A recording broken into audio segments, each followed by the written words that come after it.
ala ashrafil mursalin nabiyina wa maulana Muhammadin wa ala alihi wa sahbihi ajma'in wa ashhadu an la ilaha illallah wahdahu la syarikalah wa ashhadu anna Muhammadan abduhu wa rasuluh sallallahu alaihi wa ala alihi wa sahbihi wa sallama tasliman katsira thumma amma ba'd.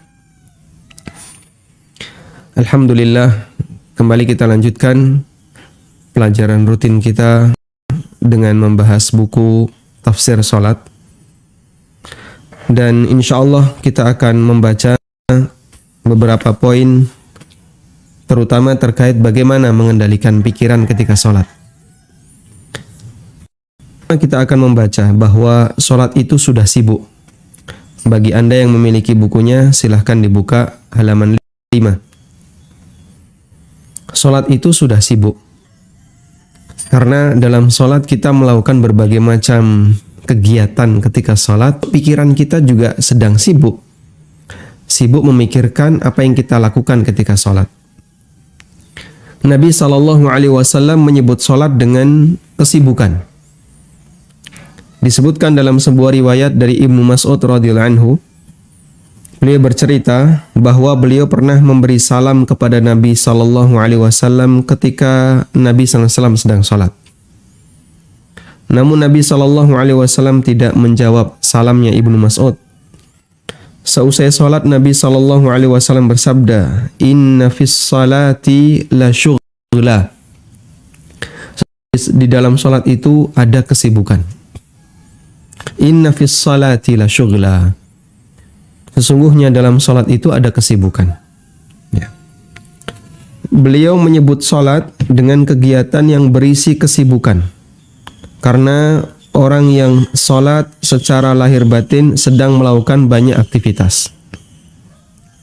Fisiknya fokus dengan gerakan tertentu. Sesungguhnya dalam sholat itu ada kesibukan.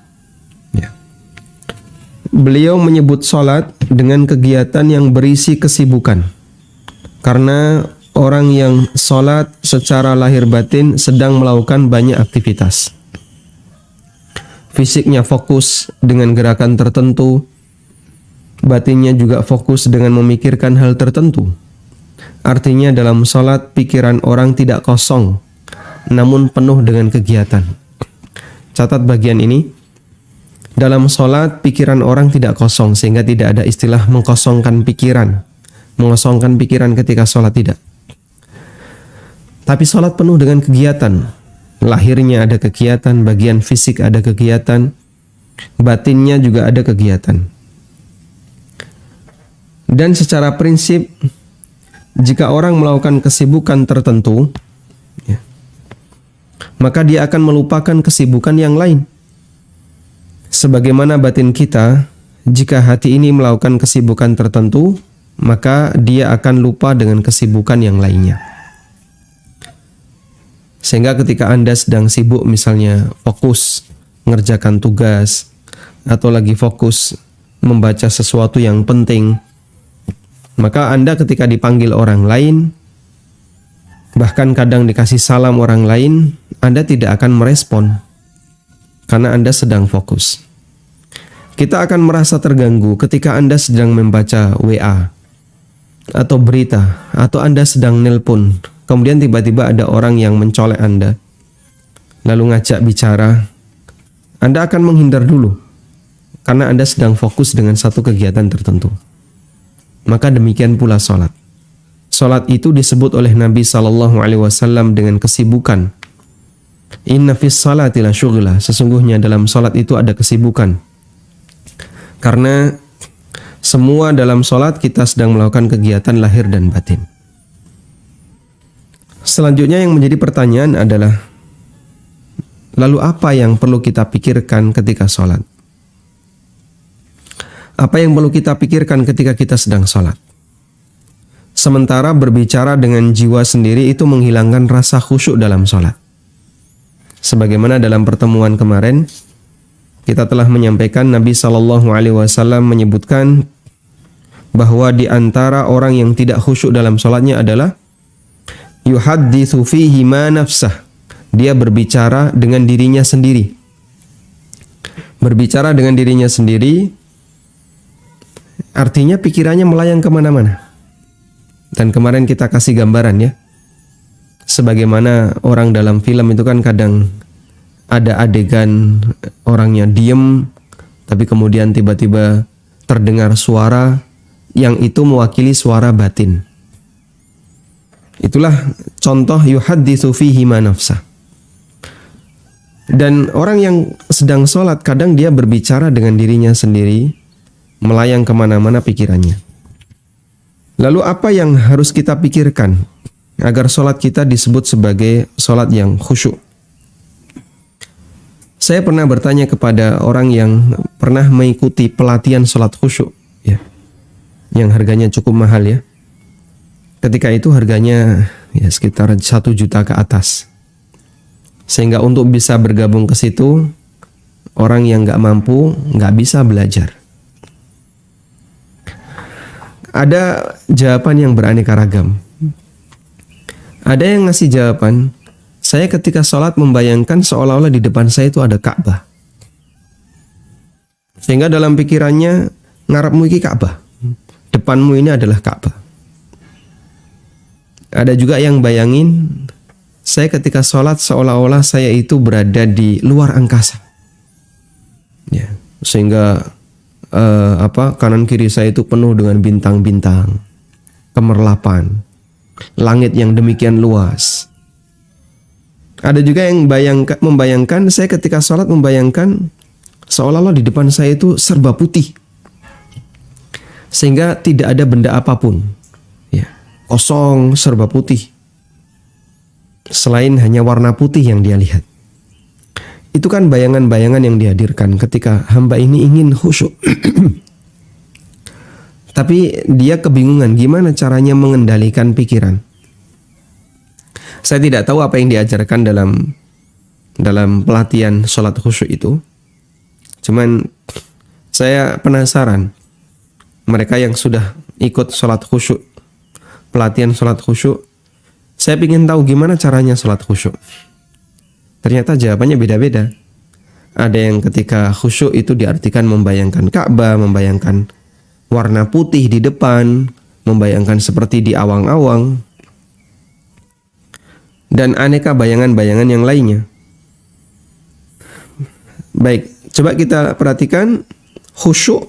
Kemarin kita telah bahas ya. Artinya adalah fokus. Orang yang khusyuk berarti dia sedang fokus. Sehingga khusyuk ketika sholat berarti fokus dengan sholatnya. Fokus dengan ibadah sholat yang dikerjakan. Fokus fisik berarti melakukan gerakan yang sesuai sunnah Nabi SAW ketika sholat. Ketika Anda diam dalam posisi sedekap, wajah menghadap kiblat, melihat ke arah tempat sujud, tidak banyak bergerak, berarti gerakan Anda telah fokus, dan itulah khusyuk fisik. Kemarin sudah kita singgung. Sehingga khusyuk fisik itu memikirkan bagaimana caranya gerakan kita sesuai dengan sunnah Nabi SAW. Mulai dari takbiratul ihram. Allahu Akbar.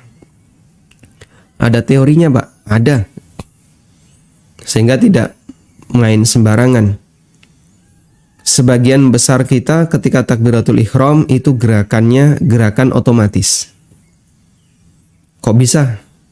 Ya, begitu kita sudah menghadap ke arah kiblat, imam takbiratul ihram, kita langsung takbiratul ihram. Dan kita nggak pernah gubris. Tangan ini di posisi mana? Allahu Akbar. Allahu Akbar. Apakah di sini, di sini? Kadang ada yang begini, Allahu Akbar. Kadang yang ada agak agak hemat, Allahu Akbar. Kebanyakan begini, Allahu Akbar. Karena gerakan kita gerakan otomatis. Ada yang begini-begini, Allahu Akbar. Dan itu karena kebiasaan. Makanya perlu dikoreksi yang kayak gini ya. Lakukan evaluasi. Coba gimana gerakan Anda ketika sholat. Biasanya kalau habis pengajian sih agak sadar. Nanti lambat laun mulai menurun kesadaran itu, terus kembali seperti gerakan otomatis. Kadang kan ada yang angkat tangannya mantul-mantul. Allahu Akbar. Nanti kita akan bahas bagaimana cara mengangkat tangan yang benar. Intinya, saat Anda melakukan gerakan yang sifatnya otomatis itu, berarti sebenarnya Anda tidak khusyuk. Demikian pula ketika menaruh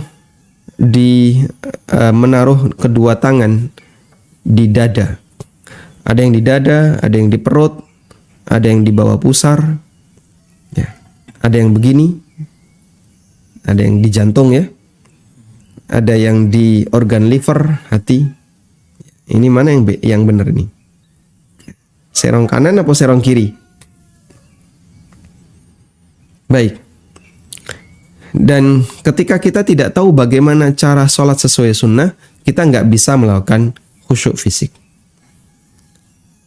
Sementara fokus batin berarti batin itu fokus memikirkan isi sholat.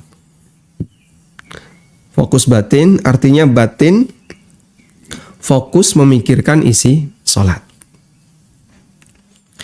Apa itu konten sholat? Apa isi sholat? Konten sholat berarti unsur sholat. Dan itu ada dua, gerakan dan bacaan.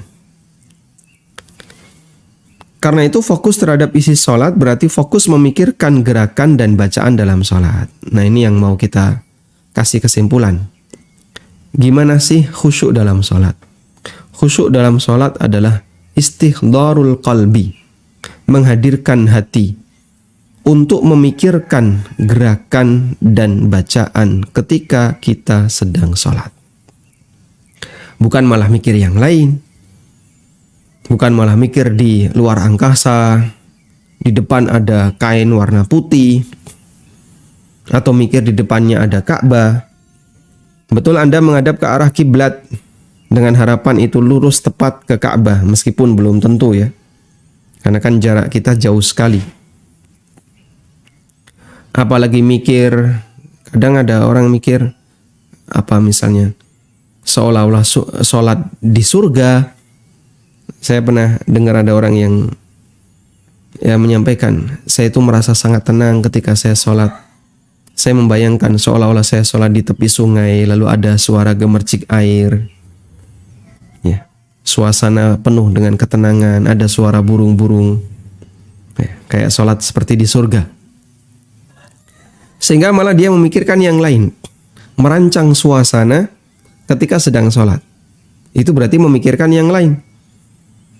Padahal yang namanya khusyuk itu bukan itu. Khusyuk adalah memikirkan sholat yang sedang dia kerjakan. Fokus dengan sholat yang dia kerjakan. Sekarang kita lihat. Fokus memikirkan gerakan sholat berarti memikirkan bagaimana agar kita bisa melakukan gerakan sholat yang sesuai sunnah. Bagaimana cara sedekap yang benar. Bagaimana cara mengatur pandangan yang benar. Bagaimana cara rukuk yang benar, bagaimana di mana posisi tangan ketika sujud, apakah di sini, atau bagaimana? Bagaimana posisi duduk yang sesuai sunnah? Iktidal itu tangan sedekap ataukah dilepas? Karena itu seorang hamba dituntut untuk mempelajari tata cara sholat Nabi Sallallahu Alaihi Wasallam. Lalu sesuaikan gerakan dia dengan sholat dan gerakan atau dengan sholat dalam sesuaikan gerakan dia dalam sholat dengan gerakan yang dilakukan oleh Nabi Sallallahu Alaihi Wasallam. Sehingga dia mengamalkan perintah Rasulullah Sallallahu Alaihi Wasallam, wasallu kama ra'aitumuni usalli. Kerjakanlah sholat sebagaimana kalian melihatku sholat. Lakukanlah sholat sebagaimana kalian melihatku sholat. Nah kita kan tidak pernah melihat Nabi Sallallahu Alaihi Wasallam sholat. Alhamdulillah sahabat merekam bagaimana gerakan-gerakan Nabi Sallallahu Alaihi Wasallam dalam sholat. Bahkan sampai detail yang kecil-kecil itu mereka sampaikan. Tinggal pertanyaannya, kita mau belajar atau tidak?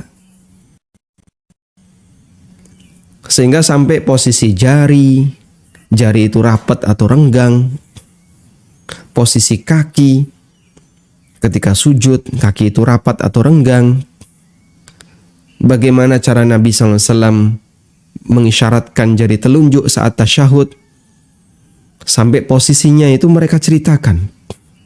Ya, nanti kita akan bahas itu. Karena ada dua hadis, dua riwayat, posisi 1 dan posisi 2, sehingga sangat detail mereka bercerita tentang bagaimana cara Nabi SAW. Anda ketika pelajari semuanya, seolah-olah melihat Nabi SAW sedang sholat. Sehingga hadis wasallu kama ra'aitumuni usalli, yang ini disampaikan oleh Rasulullah SAW kepada Malik ibnul Huwairith radhiyallahu anhu. Ketika Malik ibnul Huwairith mau pulang meninggalkan Madinah, pamitan kepada Rasulullah SAW, Nabi SAW berpesan kalimat itu. Dan kemudian hadis ini menjadi hadis panduan tentang bagaimana cara sholat yang benar. Sehingga pada prinsipnya adalah jadikan gerakan sholat kita berdalil. Kamu ketika sedekap seperti itu, dalilnya apa? Ada dalilnya. Waktu ngangkat tangan kok kayak gitu, dalilnya mana? Ada dalilnya. Sesuaikan dengan dalil, maka kita akan bisa khusyuk dalam sholat. Baik. Jadikan prinsip. Jadikan sholat kita berdalil. Karena kalau sholat itu berdalil, ada sesuatu yang banget gitu ya, katanya. Ada rasa yang lebih dibandingkan sholat yang hanya sebatas kebiasaan. Karena umumnya kita sholat hanya sebatas mengikuti rutinitas yang dulu. Pak, kan udah hafal. Ya betul udah hafal. Cuman hafalan Anda sudah benar ataukah belum? Sehingga gerakan-gerakannya kebanyakan gerakan otomatis.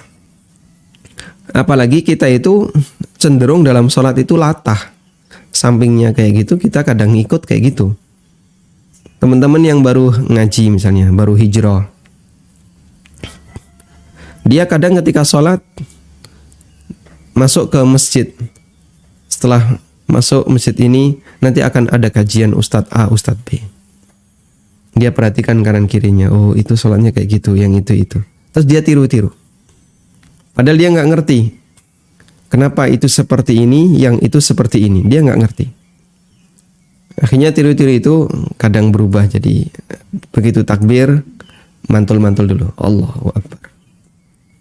Ada yang begini, ada yang berhadapan-hadapan tangannya. Allahu Akbar. Nah, jadi prinsipnya tadi, jadikan sholat kita berdalil. Termasuk bagian dari fokus memikirkan gerakan adalah merenungkan dan memahami arti dari gerakan sholat. Seperti merenungkan kenapa kita harus berdiri, mengapa harus bersedekap ketika berdiri, mengapa harus rukuk dengan posisi seperti ini, mengapa posisi sujud seperti itu. Kita meletakkan muka, yang ini merupakan wajah, yang ini merupakan anggota badan yang paling mulia. Kita taruh sejajar dengan kaki, sehingga saat kita sujud, muka kita yang merupakan anggota badan paling mulia sejajar dengan kaki. Mengapa kita i'tidal seperti itu? Bagian ini insya Allah akan ada penjelasannya tersendiri, yaitu merenungkan gerakan-gerakan dalam salat. Baik. Jadi khusyuk untuk gerakan maknanya ada dua. Pertama adalah memikirkan bagaimana agar kita melakukan gerakan sesuai sunnah Nabi SAW. Yang kedua adalah merenungkan makna dari gerakan yang kita lakukan ketika sholat. Dan ulama rahimahumullah menjelaskan itu.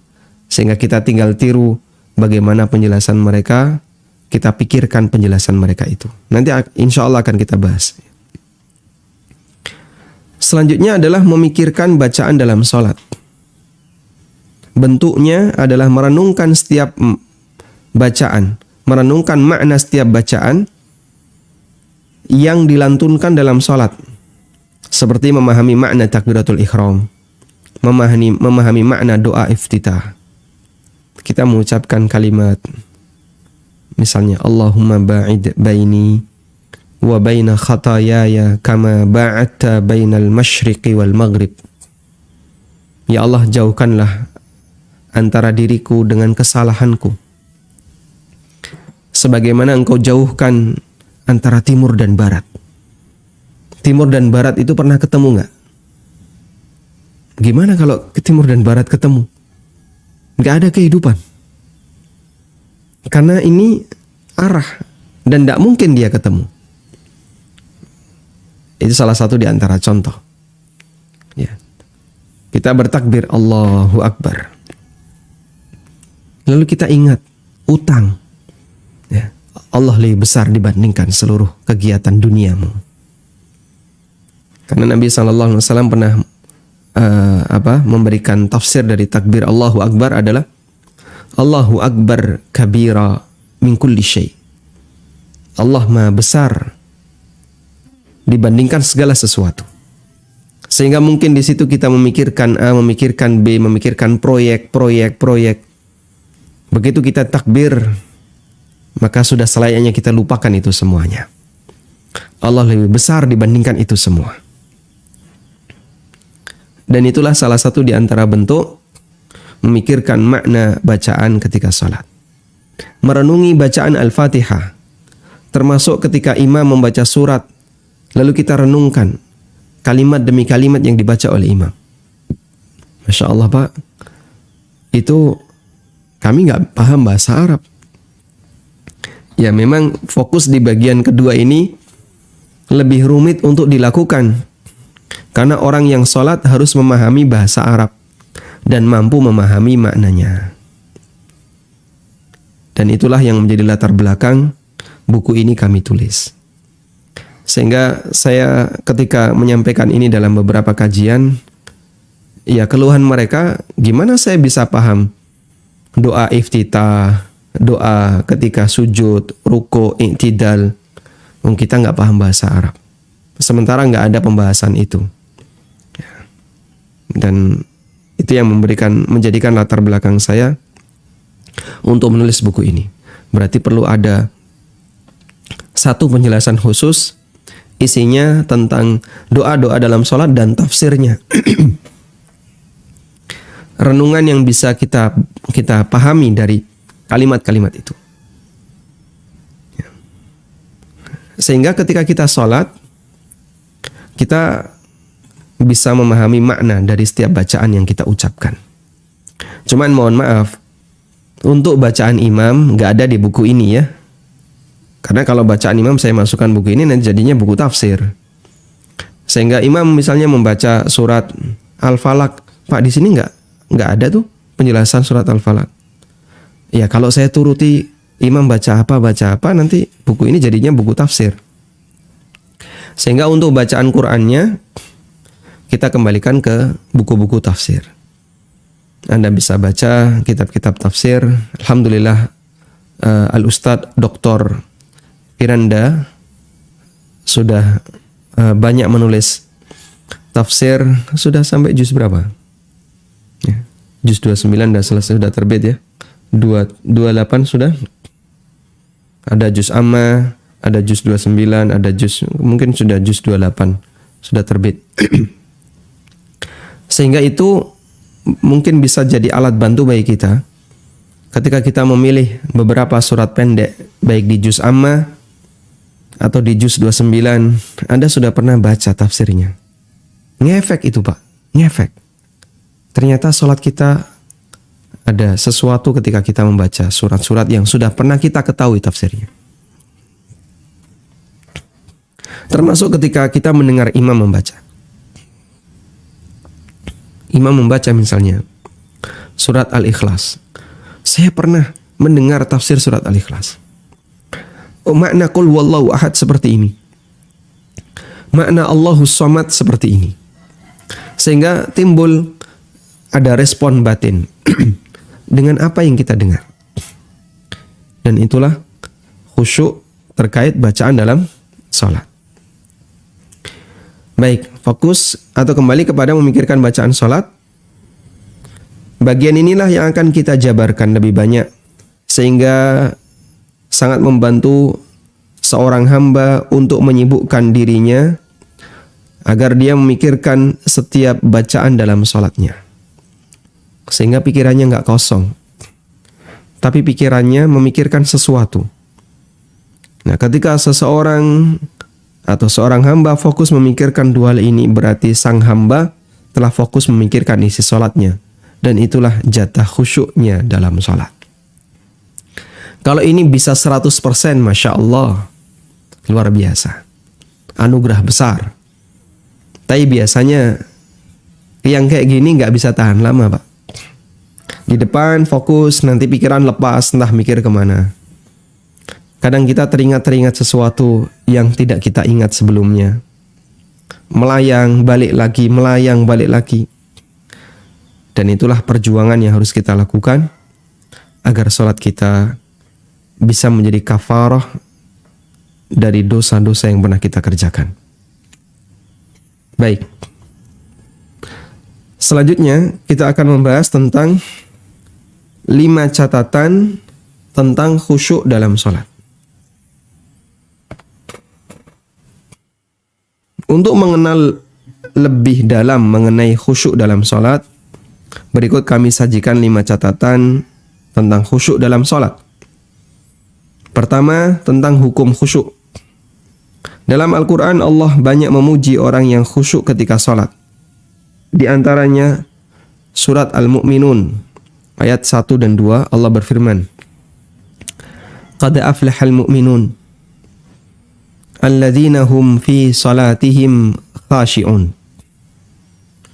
Sungguh telah berbahagia, telah beruntung.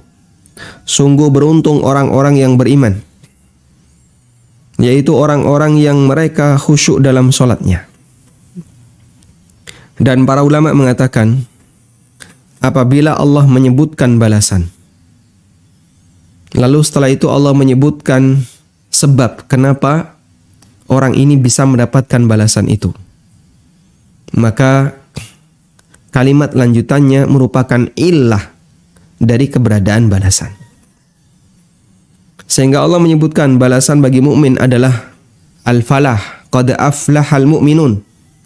Keberuntungan bagi orang mukmin. Sungguh beruntung orang mukmin, yaitu orang yang khusyuk dalam sholatnya. Berarti khusyuk dalam sholat adalah sebab keberuntungan dan illah latar belakang orang mukmin bisa mendapatkan keberuntungan. Dan benar demikian. Karena ketika kita hidup di dunia nggak bisa lepas dari musibah. Dan kita pengennya curhat. Orang kalau sudah curhat, seolah-olah terasa lebih ringan itu beban masalah.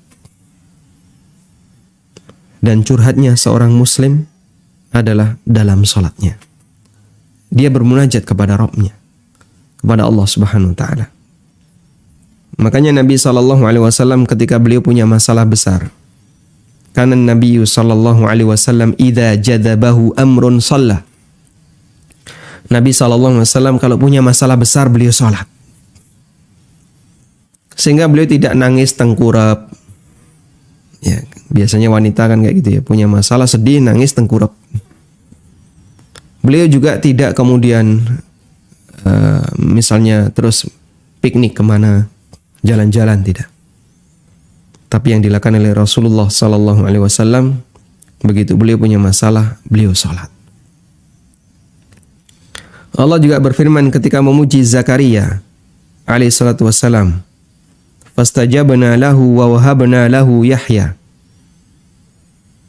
Kami memperkenankan doanya dan kami anugerahkan kepadanya, kepada Zakaria, Yahya. Wa aslahna lahu zaujah. Dan kami jadikan istrinya dapat mengandung. Istrinya diperbaiki oleh Allah. Sehingga yang sudah menopause, yang sudah tidak produktif, tapi dengan kuasa Allah, dengan izin Allah, istrinya bisa hamil. Innahum kanu yusari'una fil khairat wa yad'unana raghaban wa rahaba wa kanu lana khashi'in. Sesungguhnya mereka para nabi itu adalah orang-orang yang selalu bersegera dalam mengerjakan perbuatan kebaikan, dan mereka berdoa kepada kami dengan raghaban wa rahaba, diiringi rasa harap dan cemas. Wa kanu lana khashi'in, dan mereka adalah orang-orang yang khusyuk kepada kami. Sehingga para nabi dipuji oleh Allah dengan khusyuknya salat yang mereka kerjakan. Ada banyak pujian bagi orang yang khusyuk ketika salat. Berarti menunjukkan sebaliknya, celaan bagi mereka yang tidak khusyuk dalam salat. Sehingga orang yang salat dituntut untuk fokus pikirannya dengan salatnya agar bisa khusyuk dalam salat, agar dia tidak termasuk orang yang tercela. Tayyib. Dan ini adalah kesimpulan mafhum mukhalafah. Jika khusyuk dalam salat dipuji oleh Allah, berarti tidak khusyuk adalah tindakan yang tercela. Selanjutnya ulama berbeda pendapat mengenai hukum khusyuk dalam salat. Jumhur ulama berpendapat bahwa khusyuk hukumnya anjuran dan tidak wajib. Status khusyuk dalam salat adalah penyempurna salat.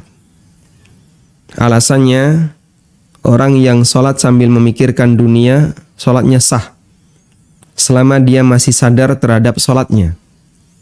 Sadar dalam arti dia tahu urutan-urutan gerakan dan sadar dengan apa yang dia baca di masing-masing gerakan.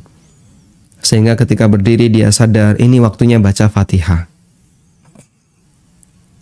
Ketika rukuk dia sadar ini waktunya baca doa rukuk.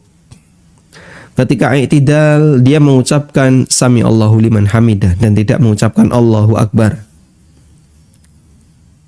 Ya, meskipun pikirannya sedang melayang kemana-mana, tapi dalam setiap titik-titik gerakan ini dia sadar. Dalam ensiklopedia fikih dinyatakan, ikhtalafal fuqaha'u fi hukmil khusyu'i fis shalah. Ulama berbeda pendapat mengenai hukum khusyuk ketika salat. Dhahaba jumhurul fuqaha'i ila annahu sunnatun min sunanis salati. Jumhur ulama berpendapat bahwa khusyuk termasuk salah satu sunnah salat. Bidalili sihhati salati man yufakkiru bi amrin dunyawiyyin idh lam yakulu bibutlaniha. Dengan dalil, orang yang berpikir masalah dunia ketika salat, status salatnya tetap sah. Karena mereka tidak menganggap batalnya salat seseorang selama dia masih sadar idza kana dhabitan af'alaha, selama dia masih sadar dengan gerakan salatnya. Saya sedang takbiratul ihram. Saya sedang apa lagi? Saya sedang ruku. Saya sedang sujud dan seterusnya. Dilanjutkan keterangan,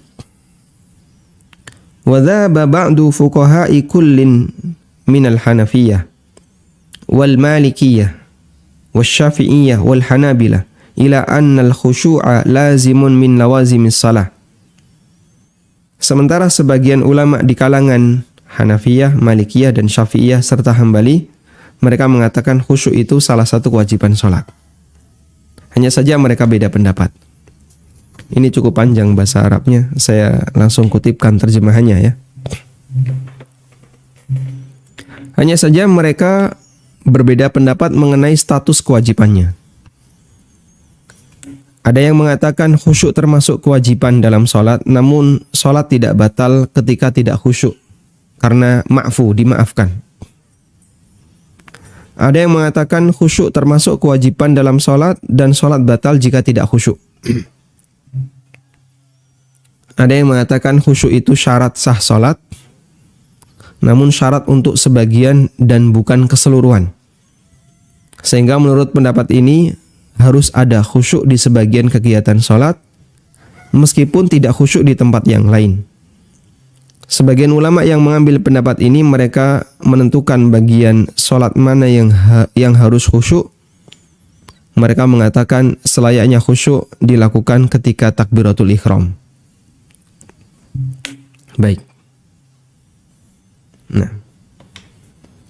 Dan pendapat yang benar, kita coba lihat tarjihnya. Pendapat yang benar bahwa orang yang tidak khusyuk Salatnya tetap sah, hanya saja tidak ada pahalanya. Terdapat beberapa dalil yang menunjukkan bahwa dalam salat terkadang orang memikirkan sesuatu di luar salat dan statusnya salatnya sah. Di antaranya hadis dari Jabir bin Abdullah radhiyallahu anhuma, beliau bercerita, "Ishtaka Rasulullah sallallahu alaihi wasallam, fasallaina wara'ahu wa huwa qa'idun wa Abu Bakrin yusmi'un nasa takbirahu." Rasulullah sallallahu alaihi wasallam sakit dan kami salat di belakang beliau. Wa huwa qa'idun. Beliau salat dengan duduk. Wa Abu Bakrin yusmi'un nasa takbirahu. Sementara Abu Bakar, beliau mengeraskan bacaan takbir beliau agar didengar semua jamaah. Faltafata ilaina fara'ana qiyaman. Tiba-tiba beliau menoleh ke arah kami dan beliau melihat kami salat dalam posisi berdiri. Dan ini salat sudah dimulai ya. Karena sahabat sedang salat dalam posisi berdiri. Fa asyara ilaina faqa'adna. Kemudian beliau berisyarat ke arah kami agar kami duduk. Lalu kami pun duduk. Fa shallaina bi salatihi qu'udan. Lalu kami salat sambil duduk ya. Menjadi makmum sambil duduk mengikuti Nabi sallallahu alaihi wasallam. Hadis riwayat Muslim. Jadi Nabi SAW ketika sedang sholat dalam posisi duduk, beliau teringat sahabatnya ini sholat sambil posisi berdiri. Mungkin bukan menoleh ke belakang, tapi beliau melihat ke arah nyamping. Kok mereka mereka berdiri. Akhirnya Nabi SAW berisyarat dengan tangannya. Ya. Gimana? Diminta untuk duduk. Ya. Agar mereka duduk. Akhirnya para sahabat semuanya duduk. Tayyib. Nabi SAW berisyarat ketika salat menunjukkan bahwa ada bagian dari salat beliau yang tidak khusyuk. Selanjutnya, hadis yang kedua. Dari Sahal bin Handalah radhiyallahu anhu. Beliau bercerita ketika peristiwa sebelum perang Hunain.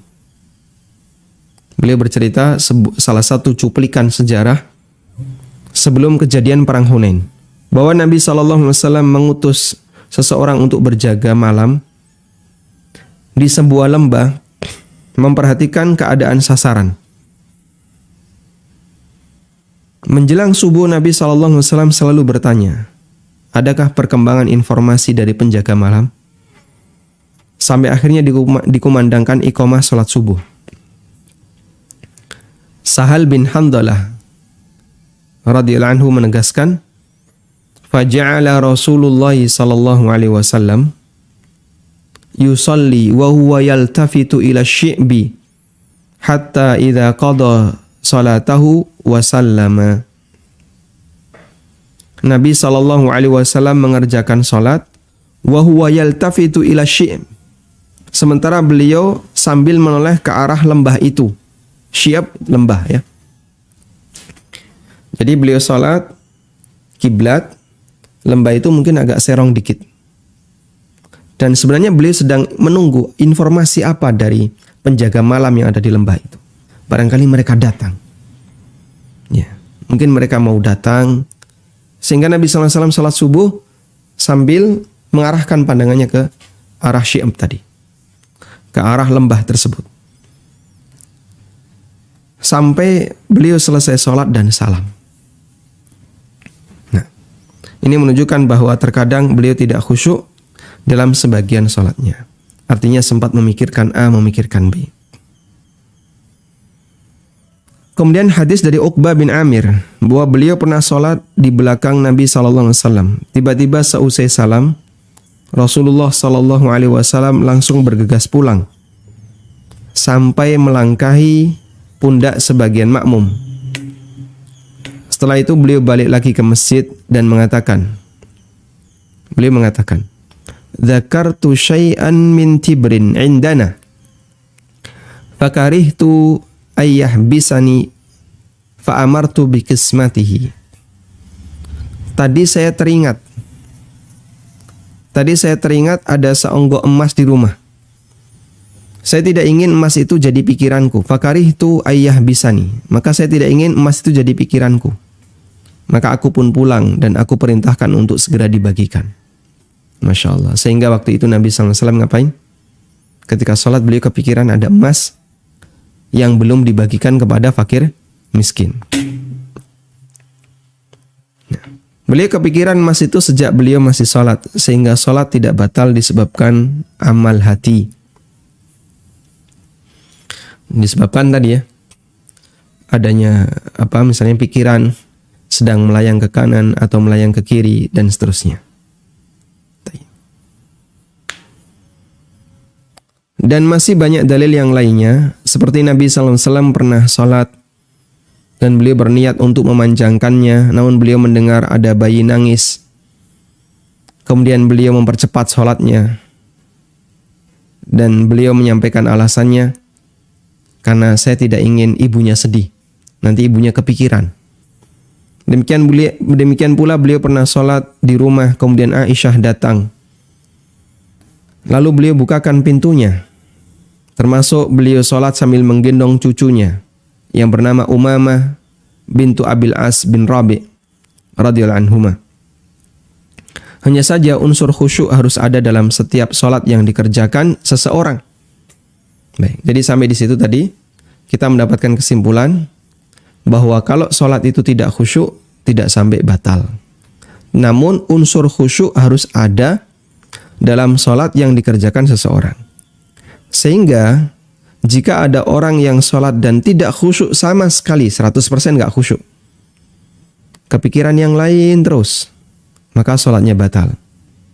Berdasarkan hadis dari Aisyah radhiyallahu anha, Nabi SAW bersabda, La yusalli bihadratit ta'am, wala huwa yudafi'uhul akhbathan. Gak ada sholat ketika makanan sudah dihidangkan, sementara dia pingin makan. Lapar, pingin makan, sehingga ketika sholat kepikiran makanan. Wala huwa yudafi'ul akhbathan, termasuk juga sholat sambil menahan dua buang hadas. Ingin buang air besar atau buang air kecil. Baik. Menahan dua hadas maknanya adalah menahan hadas yang keluar dari jalan depan dan belakang. Dalam kondisi sangat lapar, ingin makan, sementara makanan yang sudah disajikan, atau kondisi kebelet ingin buang air atau buang angin, jika tetap dipaksa sholat, maka tidak akan khusyuk sama sekali. Ini yang membuat sholatnya dikerjakan tanpa ada unsur khusyuk dan itu menyebabkan sholatnya batal. Sehingga la sholata di sini atau la yusalla di sini dimaknai sholatnya dinilai tidak sah. Wallahu alam. Kita tambahkan hukum menahan kentut ketika sholat. Acuan kita adalah hadis Aisyah radhiyallahu anha. Nabi sallallahu alaihi wasallam bersabda, la yusalla bihadratit ta'am. Tidak boleh salat ketika makanan sudah dihidangkan. Terkait menahan kentut, As-Sun'ani membedakan antara kentut yang kuat, ya, kebelet, dengan kentut yang ringan. Masya Allah ya. Jadi dalam fikih ada pembahasan kentut dibagi dua, gitu ya. Kentut kuat dan kentut ringan. Ketika menjelaskan hadis Aisyah di atas, beliau mengatakan, wa yulhaqu bihima mudafa'atur rihi fahadha ma'al mudafa'ati wa amma idza kana yajidu fi nafsihi thiqalu dhalika wa laysa hunaka mudafa'ah fala nahya 'anis salati ma'ahu. Termasuk dalam larangan di atas adalah menahan kentut. Ini jika disertai kebelet, ya, mudafa'ah, sehingga kentutnya sudah mendorong-dorong, pingin keluar, tapi ditahan kuat. Adapun jika dirinya mampu menahan dan tidak ada rasa kebelet, walaysa hunaka mudafa'ah, fala nahya 'anis salati ma'ahu, maka tidak terlarang sholat sambil menahannya. Sehingga kadang ada kentut, mau keluar tahan dikit, dia udah hilang. Ya. Nanti muncul lagi, tahan dikit, sudah hilang. Tapi kalau sampai mukanya merah gitu ya, terus apa lagi? Kemudian menahan kuat, kayak orang mau kebelet itu, maka itu bisa membatalkan salat. Wallahu a'lam. Tayyib, ini catatan pertama terkait masalah khusyuk. Dan insya Allah kita akan bahas khusyuk mukmin dengan khusyuk munafik. Atau saya tambahkan sedikit istilah ini ya. Ada dua hal yang perlu Anda bedakan ya. Ada khusyuk atau kita bahas hukum khusyuk.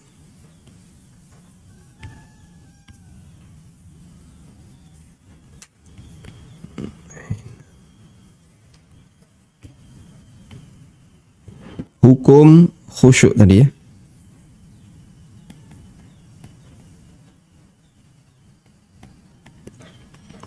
Ada khusyuk mutlak.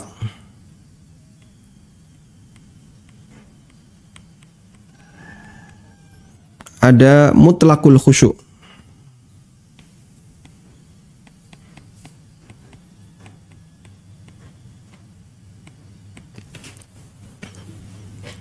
Jadi dalam kajian fikih, kata mutlak itu bisa ditaruh di depan, bisa ditaruh di belakang. Saya kasih perbandingannya ya. Ada istilah al-ma'ul mutlak. Air mutlak. Air mutlak itu ya air. Air bening itu ya. Ada istilah mutlakul ma'. Mutlakul ma'. Kalau mutlakul ma', zat cair. Sehingga al-ma'ul mutlak pasti mutlakul ma'. Mutlakul ma' belum tentu al-ma'ul mutlak. Begitu ya. Maka disebut mutlak itu jika statusnya 100%. Disebut mutlak jika statusnya 100%. Di sini kan statusnya 100% air. Kalau mutlakul ma', ya dia belum tentu air. Ada airnya tapi campur dengan yang lain. Jadi air plus ada campuran yang lain. Di sini ada wedang misalnya ya. Maka dalam wedang ini ada air dan ada unsur yang lain. Bismillah.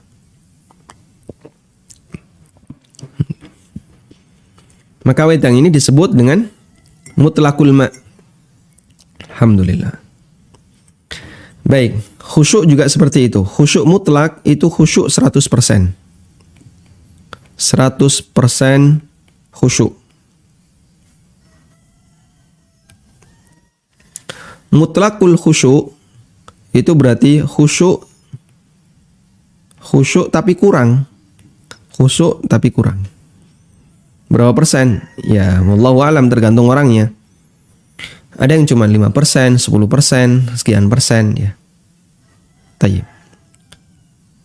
Nah, untuk khusyuk mutlak ini enggak wajib.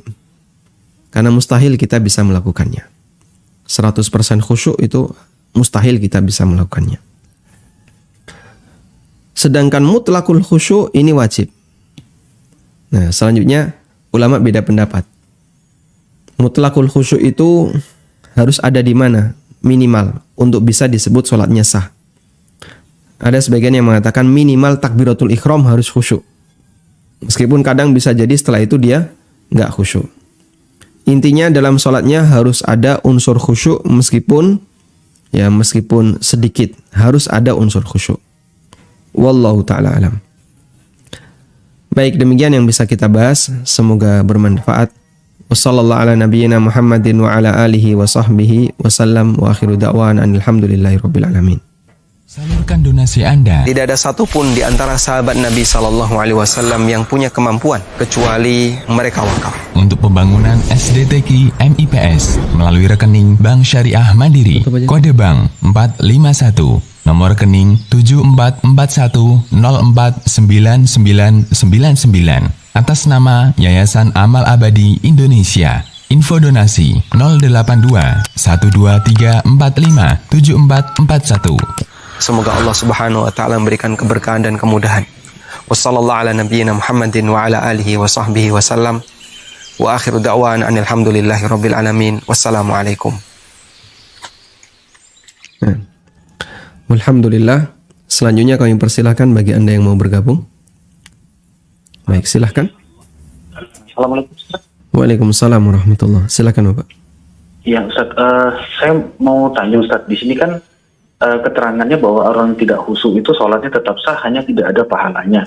Nah, apakah tidak sebaiknya kalau kita sudah tahu kalau kita tidak khusyuk, kita batalkan saja gitu sholat dan kita ulang gitu? Apakah mana yang lebih benar gitu Ustaz? Itu yang pertama Ustaz. Yang kedua, saya pernah dengar gini Ustaz, katanya ada beberapa hal yang dimana kita dibenarkan untuk membatalkan sholat Ustaz. Misalkan apa sih yang namanya, kayak misalkan gempa bumi gitu, jadi kita harus melarikan diri gitu. Nah itu ada keterangannya nggak Ustaz? Apa saja detailnya sehingga kita diperbolehkan untuk membatalkan sholat gitu Ustaz? Mungkin itu aja Ustaz. Jazakallahu khairan, barakallahu fikum. Wa jazakumullahu khairan. Tayyib. Pada asalnya begini. Ketika kita melakukan amal yang wajib, maka kita tidak boleh membatalkan amal itu tanpa sebab. Allah Subhanahu wa taala berfirman, "Wala tubtilu a'malakum." Janganlah kalian membatalkan amal kalian. Ini ada di surat Wala tubtilu, ada di surat Muhammad ayat 33. Ya ayyuhalladzina amanu atii'ullaha wa atii'ur rasul wa la tubtilu a'malakum. Wahai orang-orang yang beriman, taatilah Allah dan taati Rasul, dan jangan kalian batalkan amal kalian. Karena itu, ketika kita sudah mulai beramal, apalagi itu amal wajib, maka pada asalnya tidak boleh kita batalkan. Kecuali kalau amal itu tidak sah, misalnya ngentut, ya jelas Anda harus batalkan sehingga Anda harus wudu. Atau kebelet, maka Anda harus batalkan untuk buang air. Namun kalau tidak ada sebab apapun selain karena pikiran melayang kemana-mana, maka pada asalnya kita tidak boleh untuk membatalkannya.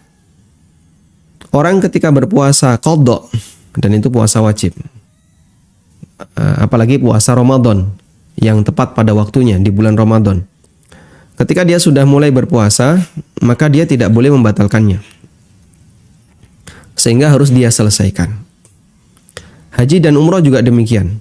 Ketika orang sudah memulai berangkat ihram, maka tidak boleh dia putus, harus dia selesaikan. Allah Ta'ala berfirman, wa atimmul hajja wal umrata lillah.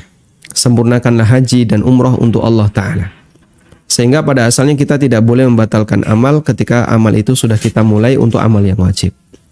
Tapi kalau amal yang sunnah, kembali kepada kerelaan masing-masing. Karena Nabi SAW mengatakan, al-mutatawwi'u amiru nafsi. Orang yang melakukan amal tatawwu, amal sunnah, amiru nafsi, maka dia menjadi pemimpin bagi dirinya sendiri. Artinya terserah dia. Mau dia lanjutkan, mau dia batalkan, silahkan. Nabi SAW membatalkan puasa sunnah. Ketika beliau pulang dan mendapatkan cerita, tadi ada yang ngasih hadiah hais, makanan hais. Kemudian beliau batalkan, padahal sebelumnya beliau puasa. Baik. Lalu bagaimana kalau misalnya terjadi gempa atau bencana alam yang lainnya? Itu posisi kita ketika kita sedang sholat dalam suasana seperti itu, posisi kita dalam bahaya. Sementara ketika kita dalam bahaya lalu kita diam saja, padahal sudah tahu itu berbahaya, mungkin bisa masuk dalam kategori bunuh diri. Sudah tahu ini mau amblek, ya, mau roboh ini gedung, goyang, dan prediksi kita ini pasti akan roboh. Kalau kita tetap diam saja, bisa terhitung bunuh diri. Artinya justru malah perbuatan dosa. Ya meskipun statusnya tidak sebesar bunuh diri dengan gantung diri atau dengan pisau atau dengan menelan racun. Cuman terhitung sebagai perbuatan yang perbuatan yang dia membahayakan diri sendiri. Dan Allah Subhanahu wa taala berfirman, "Wala tulqu biaidikum ila tahlukah." Janganlah kalian menjerumuskan diri kalian kepada kebinasaan. Kalau ini membinasakan diri sendiri, hindari. Para ulama juga menyebutkan orang yang berpuasa lalu dia sakit, dan menurut perhitungan dia, kalau ini tetap saya lanjutkan berpuasa, bisa jadi saya mati. Orang sakit berpuasa dan tetap dilanjutkan, mungkin bisa jadi akan mengancam nyawanya. Maka terlarang bagi dia untuk melanjutkan puasa, wajib untuk dibatalkan. Kalau dia lanjut puasa, bisa berdosa disebabkan karena dia menjerumuskan dirinya dalam kebinasaan. Dan itu yang bisa kita jadikan sebagai alasan. Kalau misalnya ada orang sedang sholat, tiba-tiba ada harimau mau menerkam, ya Anda harus lari, menyelamatkan diri. Atau ada bahaya yang lain yang mengancam, Anda harus menghindar, menyelamatkan diri. Tidak boleh tetap diam. Wallahu a'lam. Silahkan. Bismillah. Assalamualaikum Ustaz. Waalaikumsalam warahmatullahi. Kami ingin bertanya, jika misal saya ingin bekerja sama mengenai mengurus sapi, saya misalkan pemodal dan saya meminta si B untuk mengurusinya karena si B ini punya kandang dan beliau yang mengurusi sapi tersebut, memberi makan setiap hari gitu kan, nanti jadinya bagi hasil. Saya misalnya keluar modal contoh 10 juta dan si B ini itu mengeluarkan semua kebutuhan sapi tersebut. Nah, qadarullah misal sapi tersebut mati, nah hukumnya bagaimana? Kan disebutkan bahwa jika misalnya kita kerja sama itu harus bagi untung dan bagi rugi ya. Nah, apakah saya harus meminta si B ini untuk mengganti rugi? Contoh saya sudah mengeluarkan modal 10 juta dan si B misalkan sudah mengurusi dan pengurusan semua sapi itu contoh misal 5 juta, berarti kan kita bagi gitu kan kerugiannya gitu. Apakah dia harus mengembalikan ke kita untuk kerugiannya atau misalkan memang ya sudah dia tidak mengeluarkan apa-apa gitu kan, karena dia juga sudah mengeluarkan effort, mengeluarkan biaya untuk memberikan makan sapi tersebut. Itu sih Ustadz yang saya tanyakan. Dan yang kedua, saya mau tanya, saya punya kebiasaan jika mau Ramadan itu kan menghias rumah untuk membangkitkan semangat anak-anak di rumah gitu kan.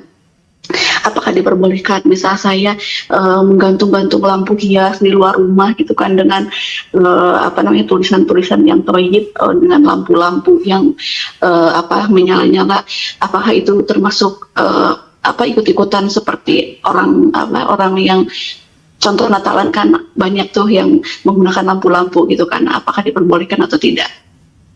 Itu aja Ustaz yang mau saya tanyakan. Syukron, jazakallah. Ya. Baik, dalam usaha kerjasama, baik bentuknya mudharabah maupun musyarakah, kita diajarkan rumus keseimbangan bahwa peluang untung harus seimbang dengan resiko rugi. Dalam arti, siapa yang ingin mendapatkan keuntungan, maka dia harus siap dengan resiko kerugian. Sehingga kalau orang ingin untung tapi dia nggak mau rugi, maka seperti ini tidak bisa diterapkan dalam kegiatan musyarakah atau mudharabah. Selanjutnya, bagaimana cara dan teknis pembagian keuntungan dan teknis pembagian kerugian. Kalau untung, maka di situ ada bagi hasil begitu ya. Nah, bagi hasil dia kembali kepada kesepakatan. Kembali kepada kesepakatan. Sudah? Sehingga masalah angkanya Masalah angkanya apakah 50%, 50%, ataukah angka yang lain n%, n%, itu kembali kepada kesepakatan. Lalu untuk resiko rugi bagaimana? Jika terjadi rugi, maka kan berarti ada bagi rugi. Bagi rugi itu bukan pakai persentase bagi untung. Sehingga nanti kalau rugi kita 50%, 50% ya. Bukan seperti itu. Rugi itu dihitung berdasarkan apa yang sudah kau keluarkan. Oh, saya mengeluarkan ini. Yang ini mengeluarkan ini. Ya sudah, yang kau keluarkan dan sudah habis, nggak balik gitu aja. Itu teori rugi ya. Apa yang sudah kita keluarkan ternyata dia habis, maka Anda harus merelakan, itu tidak balik. Itulah bagi rugi.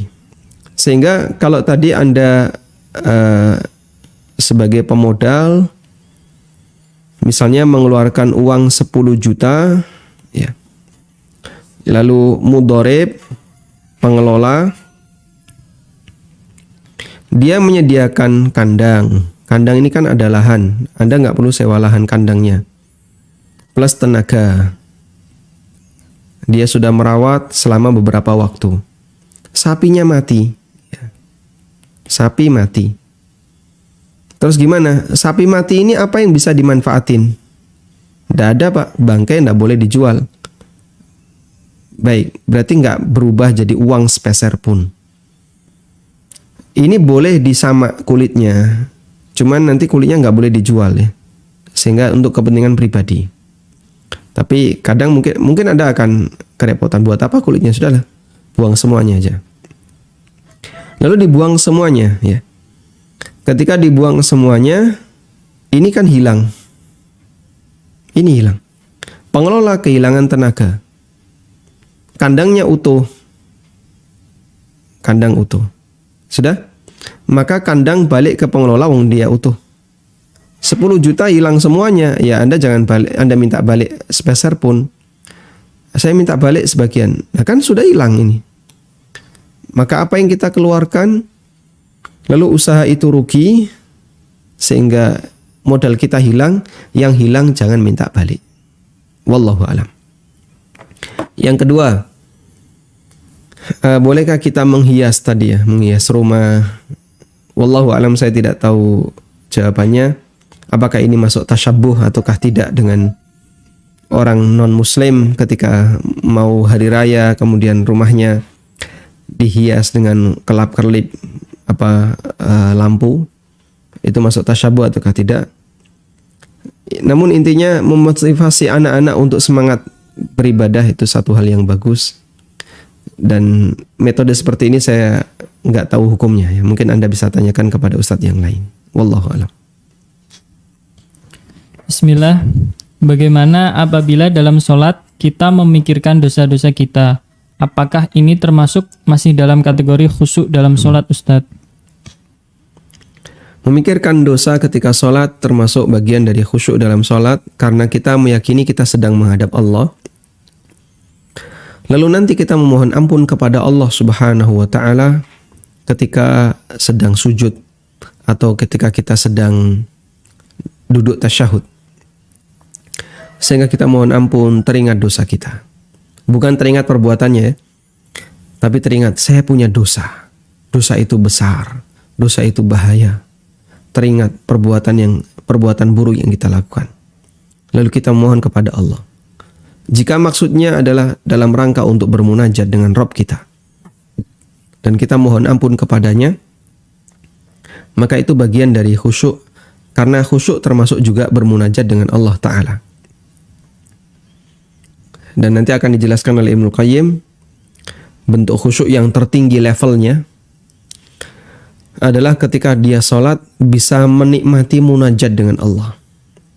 Sehingga dia sholat sambil menikmati bacaan-bacaannya. Dia bermunajat, saya sedang berada di hadapan Rabb saya. Zikirnya dinikmati. Setelah itu dia berdoa memohon kepada Allah saat sujud. Dia memohon kepada Allah saat tasyahud. Itulah orang yang khusyuk pada tingkatan yang paling tinggi. Insya Allah nanti kita bahas. Wallahu alam. Assalamualaikum Ustadz. Waalaikumsalam warahmatullahi. Apakah sholat hanya membaca surat Al-Fatihah saja sholatnya sah?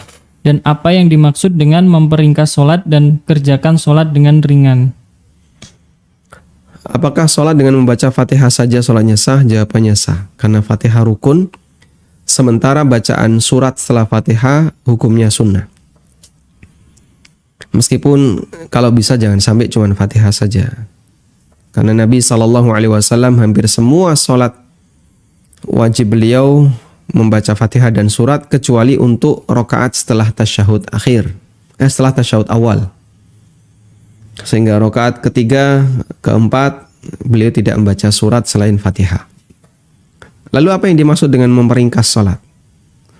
Jika maksud Anda adalah mau sholat cepat karena waktu Anda mepet, misalnya ini sudah mau berangkat, kemudian Anda sholat. Atau jika maksud Anda adalah meringankan bagi makmum karena ada makmum yang dia sudah lemah. Maksudnya adalah mengerjakan sholat tapi kerjakan bagian rukun dan wajibnya saja, sementara sunnahnya ada sebagian yang ditinggalkan. Selama kadar rukun dan wajib tetap terlaksana, insya Allah sholatnya sah. Wallahu alam. Baik. Assalamualaikum warahmatullahi wabarakatuh. Waalaikumsalam warahmatullahi wabarakatuh. Titipan pertanyaan dari istri. Kalau keluar angin dari vagina, apakah membatalkan sholat? Ada khilaf di antara ulama tentang itu, dan yang rajih batal. Sebagaimana keluar angin dari dubur. Coba insya Allah semoga besok bisa kita sajikan perbedaan pendapat ulama dalam masalah ini. Baik, demikian yang bisa kita bahas, semoga bermanfaat. Wassallallahu ala nabiyyina Muhammadin wa ala alihi wa sahbihi wa sallam. Wa akhiru da'wan anil hamdulillahi rabbil alamin. Subhanakallahumma wa bihamdika asyhadu an la ilaha illa anta astaghfiruka wa atubu ilaik. Wassalamualaikum warahmatullahi wabarakatuh.